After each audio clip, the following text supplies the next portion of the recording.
আরে ভাই, ঈদের মার্কেট করবি না নাকি?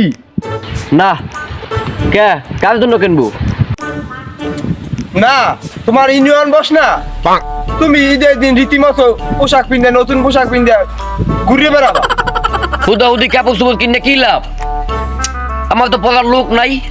তো তুই ঈদের দিন কি খালি গায়ে ঘুরে বেড়াবি নাই? তোর নিজের জন্য হইলেও কেনা উচিত। যদি নাই পড়তে পারি তাহলে ওই কেনা কি আছে, কেনা হইবে? ভাই যার বউ নয় তার কেউ নয়। নতুন জামা কাপড় কিনে যে ঈদের দিন দুইজনে ম্যাচিং করে ঘুরতে বেরামো, এরকম লোক কি আমার আছে? এর তো আমি কিনবো না।